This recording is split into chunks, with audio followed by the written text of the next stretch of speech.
สบายดีสบายดีและสวัสดีบรรดาพี่น้องหมดสุขสุขคนอีกตื่มเส้นเก่าเส้นเคยเนาะกงานเข่าเนาะเป็นเทียพอยเนาะพี่น้องเนาะพอดีส่วงประมาณ 2-3 มือก่อนหน้านี้เนาะโทรศัพท์ของเบาดำจอแตกนะใส่งานใส่การบ่ได้เนาะก็ต้องกราบขอโทษขออภัยกับบรรดาพี่น้องเนาะหมดทุกผู้ทุกคนถ้าว่าติดต่อหาทางเบาดำแล้วติดต่อบ่ได้สิเนาะแล้วก็เบาดำก็บ่ได้แจ้งข่าวมันยังเลยเนาะก็ต้องกราบขอโทษขออภัยนำบรรดาพี่น้องหลายๆเนาะก็พอดีจอโทรศัพท์ของเบาดำนะมันเปิดบ่ติดเนาะตอนทำอิฐก็คือดีๆอยู่แหละแต่ว่าพอดีเบาดำไปซอยเวียกทางอีตาเพิ่นเนาะก็ไปซอยเวียกแล้วก็พอดีมันเกิดอุบัติเหตุระหว่างที่พวกเฮาเฮ็ดเวียกนะคือพวกเฮาสากโทรศัพท์ไว้ทั้งรูปนั่นแล้วก็ขึ้นไปเฮ็ดเพดานอยู่เทิงน่ะแปลงห้างแปลงนั่นแล้วบัดทีนี้เนาะห้างที่เฮาแปลงขึ้นหั่นน่ะมันสลวดลงแบบมันลงเบิดห่างเลยนะเราห่างมันหันไปทับใช้หน้าจอโทรศัพท์เนาะโตจอแท้หันบ่แตกเนาะแต่ว่าจอกันแตกนี่แตกเบิดแต่ว่าจอแท้หันใส่งานบ่ได้เนาะเปิดบ่ขึ้นเปิดบ่ติดเลยช่วงทำอิฐก็คือเปิดขึ้นน้อยนึงเนาะแต่ว่าสัมผัสบ่ได้เฮาบ่สามารถลิ้นหันลิ้นนี่ได้นะเนาะกะอยู่ไปอยู่มากะจอตอนนั้นก็คอยดับไปกะดับไปเลยน้ำเบาดำก็เลยเอามือซ่อมนะก็คือตอนนี้อยู่ที่ห้านของเขาเจ้าแหละเนาะเดี๋ยวสิขึ้นฮูปให้เบิ้งเนาะจอโทรศัพท์ของเบาดำเนาะ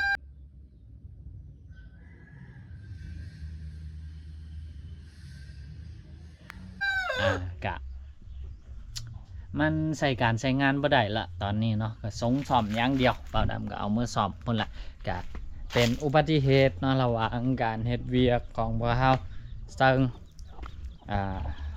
โชคดีเนาะที่ว่าบ่มีผู้ใดได้รับบาดเจ็บไม่ยังเนาะมีแต่โทรศัพท์ของเบาดำเนาะที่มันจอเสื่อมเนาะจอแตกก็บ่แม่นแบบมันจอแท้มันบ่แตกเนาะแต่ว่ากันแตกหันมุนซะแล้วก็จอแท้มันหันมันใส่งานบ่ได้ก็คือพวกละตอนนี้ก็คืออยู่ที่ห้านซ่อมแปลงเนาะกะเข้ามาห้านซ่อมแปลงเขาราคานี่เบาดำก็บ่ฮู้ว่ามันสิเท่าใดเนาะแต่ก็ส่งให้ห้านเขาเจ้าว่ามันมีข้อมูลบางอย่างที่มันสำคัญกับเฮาเนาะอยู่ในเครื่องหันก็เลยให้เขาเจ้าเปลี่ยนจอให้กะบ่ฮู้คือกันว่าสิถึกเท่าใดเพิ่นบอกว่าใช้เวลาซ่อมประมาณ 4-5 มื้อนี่แหละเนาะกะมื้อนี้กะตอนนี้นะเวลาประมาณ12:47นะตัวนี้เป็นโทรศัพท์ของสาวนี้ช่วงนี้กะเบาดำกะนี่ละคันถามว่าเฮ็ดคลิปเฮ็ดนั่นนี่กะใส่ของสาวนี้นี่ละในการอัพคลิปอัพนั่นแต่เรื่องตอบขอความหรือว่าติดต่อกับทางบรรดาพี่น้องนะพี่ๆน้าๆพ่อๆแม่ๆสิเบาดำกะ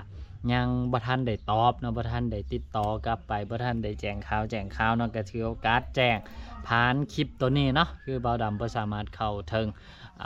Messenger LINE หรือว่าแม่นหยังต่างๆเนาะคือตอนนี้บ่สามารถเข้าถึงได้เด้อเนาะว่าเครื่องพวก Messenger LINE หรือว่าแม่นหยังสิน่ะมันอยู่เครื่องนั้นแล้วเครื่องนั้นมันลิ้นบ่ได้เนาะก็รอท่าให้ทางห้านเพิ่นซ่อมแปลงให้นะก็บ่ฮู้ว่ามันสิกลับมาใช้ได้คือเก่าบ่นะก็คิดว่าน่าสิกลับมาใช้ได้คือเก่าอยู่เพราะว่ามันมีแต่จอมันนะตามที่เบิ่งนะตามที่เบาดำคิดก็คือน่าสิมีแต่จอมันนั่นแหละเนาะที่มันเสียตัวอื่นก็น่าสิยังปกติหมดเพราะว่าก่อนหน้านั้นก็คือเครื่องเฮาก็คือใช้แบบใช้งานได้ปกติทุกอย่างบ่มีปัญหาบ่มีแม่นหยังนะแต่มาเกิดอุบัติเหตุนะที่ห่างมัน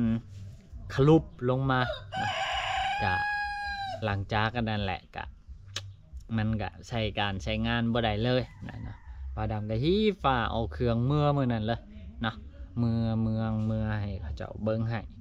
นั่นแหละต้องได้ใช้เวลาประมาณ 4-5 มื้อเนาะในการซ่อมเพิ่นว่าเวลาซ่อมจริงเนี่ยเฮาก็บ่ฮู้ว่ามันสิไวกว่านั้นหรือว่าสิช้ากว่านั้นแต่ว่าเพิ่นบอกประมาณ 4-5 มื้อว่าซั่นก็นี่ละถือโอกาสนี้เนาะมาแจ้งข่าวเนาะกับบรรดาพ่อแม่พี่น้องช่วงนี้ก็บ่ค่อยได้เฮ็ดคลิปบ่ค่อยได้หันนี่เนาะเวียกถูกค่อนข้างแน่นเลยเนาะก็ช่วงนี้ก็ไปซอยเขาเจ้าเฮ็ดเพดานยังบ่ทันแล้วเนาะก็อีกจักหน่อยเนี่ยเฮาก็สิไปน้องเมย์กับแม่ก็พากันนอนอยู่นะเฮากันนี้ละระหว่างพักเนาะก็มาเฮ็ดคลิปเนาะแจ้งข่าวเล่าข่าวเนาะสู่บรรดาให้พี่น้องฟังก็พอดีช่วงนี้เนาะฝนก็เริ่มตกละพายุก็เริ่มเข้าได้ละนี่ หัวทางหลังเฮือนนี่เป๊ะเบิดเนาะบ่ฮู้ว่าเป๊ะจากพายุหรือว่าเป๊ะจากไม่ยังเนาะลงเบิดเลยนะเจ้าอากาศกะหนาวร้อนเนาะอยู่บ้านบ่าวดำตอนนี้คือตอนแรงตอนเช้าคืออากาศนี่เย็นนะจนพอบ่อยากอาบน้ำพุ่นแหละแต่ว่าตกตอนสายแบบนี้ก็ร้อนพี่น้องอากาศนี่แปรปรวนแห้งเนาะกะไข่ของเฮาเนาะกะเริ่มออกไข่ได้แล้วพี่น้องเนาะเริ่มออกไข่ได้ละ2-3 หน่วย 4-5 หน่วยต่อมื้อนึงนะเนาะจ้ะเดี๋ยวเบิ่งอีกจัก2-3 มื้อเนาะถ้าหากว่าช่วงใดที่เฮาถ่ายให้กับบรรดาให้พี่น้องเบิ่งได้ก็สิมาถ่ายให้กับบรรดาให้พี่น้องเบิ่งว่ามันไข่ลายไข่น้อยซ้ำได้แต่บอกเนาะว่าตอนนี้ก็คือแบบเริ่มไข่ลายขึ้นมาหน่อยนึงมื้อนึงก็จักมือละหน่วย2 หน่วยก็กลายเป็นมือละ4 หน่วย5 หน่วยนะว่ากันไปตามระยะของมันนะแล้วก็อาหารตอนนี้ก็คือบ่าวดำบ่ได้ให้เป็นอาหารสำเร็จรูปแล้วนะก็บ่าวดำมีข้าวโพดอยู่นะบ่าวดำมีฮัมอยู่หน่อยนึงนะก็ใส่ตัวนั้นแหละมากลายมาเป็นวัตถุดิบหลักในการให้อาหารไก่นะก็ถ้ามีโอกาสเนาะมื้อหน้าบ่าวดำก็สิถ่ายให้กับบรรดาให้พี่น้องได้เบิ่งได้ชมเนาะว่ามันบ่าวดำเอามีหยังแด้ให้ต่อไก่กินนะแล้วก็ชวนของบ่าวดำเนาะมักพริกมะเขือสาลีตอนนี้นี่เป็นแนวใดนะก็เดี๋ยวสิมาทยอยอัปเดตนะเรื่องราวการหาอยู่หากินการเฮ็ดหันเฮ็ดนี่เนาะอยู่ทางฝั่งบ้านเฮาให้กับบรรดาให้พี่น้องได้เบิ่งได้ชมตามปกตินะแต่ช่วงนี้ก็นี่ละได้ลักขโมยโทรศัพท์ของสาวนี้มาใช้ก่อนเนาะเป็นบางคราวเนาะถ้าโทรศัพท์เฮาซ่อมแปลงดีแล้วก็กลับมาก็น่าสิได้ลงคลิปแบบปกติแล้วก็อาจสิได้ลงดุขึ้นนะถ้าหากว่าบางเวียกบางนั่นพอที่ว่าสิท้ายคลิปท้ายหันท้ายนี่ให้กับบรรดาให้พี่น้องได้เบิ่งได้ชมได้เนาะก็ต้องขอบใจขอบบุญขอบคุณนำทางบรรดาให้พี่น้องบ่ทุกผู้ทุกคนที่ว่าคอยติดตามให้กำลังใจแล้วก็ให้คำแนะนำหลายๆสิ่งหลายๆอย่างมาโดยตลอดเนาะก็สำหรับ EP นี้ขอตัวลาไปแล้วเด้อพี่น้องเดี๋ยวพบกันใหม่ EP ต่อไปสบายดี